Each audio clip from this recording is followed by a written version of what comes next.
आइए नजर डालते हैं आज की कुछ विशेष खबर पर। बचपन में इतने बीमार हुए थे गोविंदा,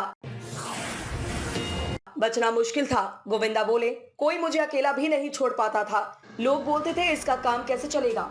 वुमेन कबड्डी लीग की शूटिंग के लिए गोविंदा गुरुवार को जयपुर में थे। यह सही है कि मेरे पूरे जीवन काल में लेडी लग रहा है।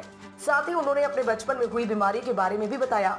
उन्होंने बताया कि इतना बीमार था कि बचना मुश्किल हो गया था।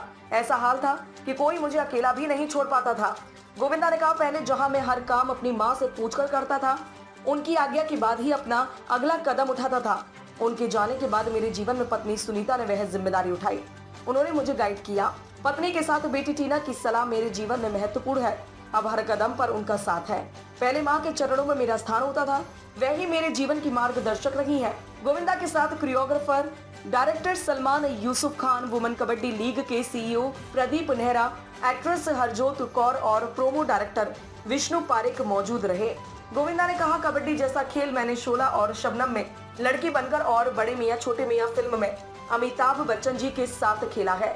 उस वक्त यह खेल मनोरंजन के लिए खेला गया। बड़े मियाँ छोटे मियाँ फिल्म के लिए इस तरह का आइडिया भी मेरा ही था। यह क्लाइमेक्स बन गया। लोग खूब हंसे, इसी वजह से लोग स्वस्थ भी रहे। मेरी एक्टिंग का उद्देश्य यही रहा है कि लोग मनोरंजन के साथ स्वस्थ रहें।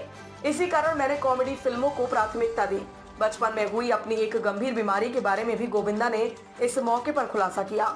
उन्होंने कहा, जब मैं 7 साल का था तो बहुत बीमार रहता था। ऐसा हाल था कि कोई मुझे अकेला भी नहीं छोड़ पाता था।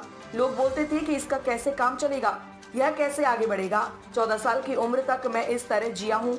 उस वक्त मेरी माँ ही थी जो मेरे लिए खूब सोचती थी। जयपुर हमारे लिए पवित्र शहर रहा है। माँ यहाँ साधना करती थी। उनकी ही प्रार्थनाओं की ताकत थी कि मैं फिर से उठ पाया। उन्होंने मुझे अध्यात्म और धार्मिक मान्यताओं के साथ दूसरा जीवन दिया। इसके बाद दैवीय शक्तियों के साथ ही आगे बढ़ा।